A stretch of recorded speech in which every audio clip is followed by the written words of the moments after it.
Bonjour, bienvenue sur Français Easy pour une toute nouvelle vidéo pour parler de la préparation au DELF. Mais avant de commencer, si tu n'es pas encore abonné, je t'invite à cliquer sur la cloche et à mettre un pouce j'aime. Aujourd'hui, les erreurs du DELF.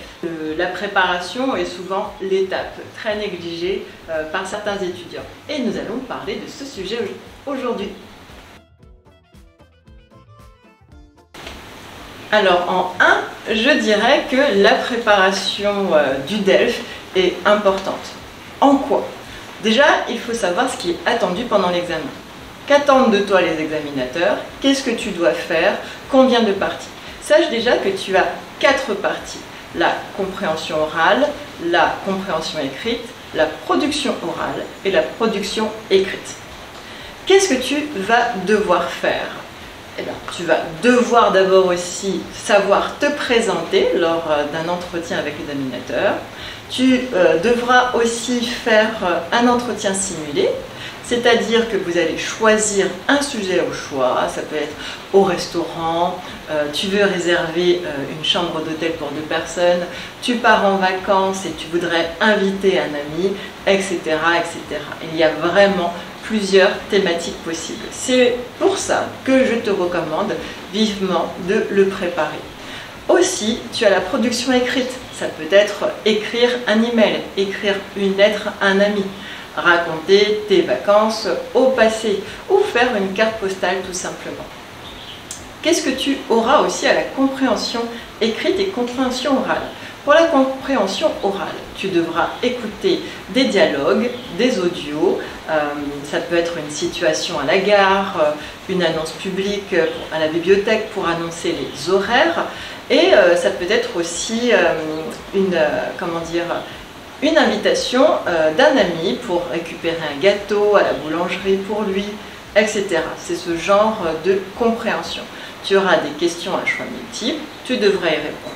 Il peut arriver aussi qu'on te donne l'itinéraire dans une compréhension orale. Il te faudra aussi dessiner l'itinéraire pour être sûr que tu as compris. Fais très attention à bien relire les consignes et les instructions, car votre plus grande erreur se trouve ici. Vous ne lisez pas bien les instructions et les consignes, et donc vous ne faites pas ce qui est attendu. Dans la compréhension écrite, tu auras peut-être un texte, une lettre ou autre, et tu devras répondre aux questions. Ça nous permettra à nous, en tant qu'examinateur, de nous assurer de ta compréhension d'un écrit. Ça peut être sur différents supports. Pendant cet examen, ce qui sera pris en compte, c'est ta compréhension orale a des questions, car l'examinateur te posera des questions. Ta compréhension écrite, tu auras le QCM, comme je disais tout à l'heure, auquel il faudra répondre. Et aussi, ce qui est important pour toi, pour bien préparer, c'est de pratiquer. L'apprentissage d'une langue comporte bien sûr de la grammaire, mais effectivement, la pratique a une part importante que certains étudiants négligent énormément. Ça serait d'absolument avoir un coach, un professeur privé particulier ou sur une plateforme, c'est à toi de décider, pour t'entraîner sur les situations quotidiennes de la vie. Car votre plus grande faiblesse constatée, c'est cette partie. Manque de préparation, impossibilité de pratiquer, de parler, de répondre à des questions, parfois incertitude ou incompréhension, car certains découvrent l'examen et découvrent cette épreuve en même temps que l'examinateur. Alors là, ça peut poser un gros problème. Sois comme un sportif, car apprendre une langue étrangère, c'est un peu être un sportif. Tu dois savoir où tu vas, la durée, où tu veux aller, avec qui, comment, de quelle manière.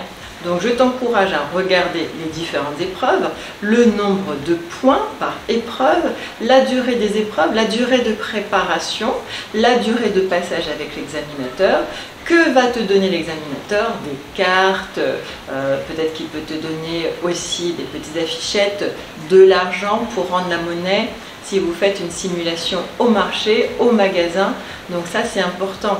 C'est pour ça que tu as absolument besoin de quelqu'un pour t'entraîner, pour te guider. Donc un sportif, il s'entraîne, il ne s'y prend pas à la dernière minute pour préparer une épreuve. Il sait donc où il va, de quelle manière, et il sait quoi apporter à ce moment-là. Pour répondre à une autre question qu'on pourrait me poser, pourquoi se faire accompagner? Tout simplement parce qu'un professeur de français, spécialité FLE ou pas, français langue étrangère, pourra t'accompagner, te guider. Deux, c'est un natif, un francophone, il connaît les subtilités de la langue, il connaît les expressions, il peut te guider entre ce qui est grammaticalement correct et ce qu'on dit en général dans la vraie vie, pour avoir un côté plus authentique et naturel devant l'examinateur. Et aussi un autre conseil que j'ai noté, il t'aidera à pratiquer, à prononcer de manière efficace et claire. Car aussi avoir une bonne aisance et une clarté pendant l'épreuve, c'est très important. Ça t'aidera à gagner quelques points. L'avantage aussi, c'est qu'il pourra te conseiller sur tes faiblesses, te dire ce que tu dois plus travailler, sur quel point tu as des qualités et que tu pourrais renforcer justement ces qualités lors de l'examen.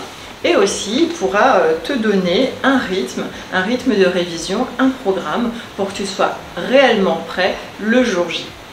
Si je devais résumer pour mon conseil de préparation DELF, sois bien clair dans ce que tu veux faire.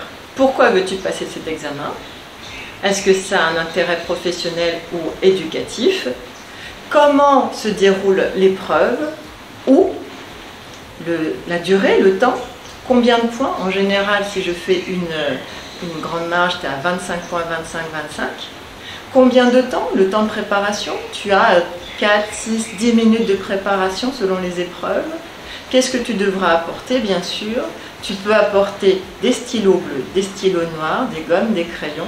Par contre, tu ne pourras pas utiliser des brouillons. Les brouillons, les papiers brouillons te seront fournis sur place par le surveillant ou l'examinateur.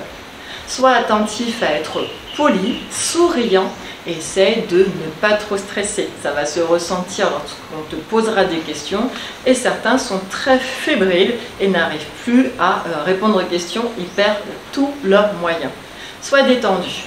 N'oublie pas aussi d'apporter ta convocation et ton passeport pour pouvoir passer l'examen, sans quoi on ne peut pas vérifier ton identité. Tu pourrais avoir un frère jumeau. Ça, c'était les erreurs du DELF que j'ai beaucoup remarqué lors de cette dernière session. Suis bien toutes les vidéos concernant le DELF si tu te sens concerné pour éviter certaines erreurs qui sont parfois un peu bébêtes. Ça serait dommage de perdre des points. Quelque chose que je vois souvent, un bonus, c'est les problèmes de ponctuation. Pourquoi ne pas mettre des virgules, des points à la fin d'une phrase? Et on n'oublie pas les accents, s'il vous plaît. La langue française regorge d'accents. Alors ne soyez pas radins, ne les oubliez pas, par peur ou par rapidité. Soyez clairs, prenez votre temps. Faites répéter l'examinateur si possible. S'il vous plaît, je ne comprends pas. Pouvez-vous répéter? Pardon? Encore une fois? N'hésite pas à poser ce genre de questions. 1. Tu gagnes du temps.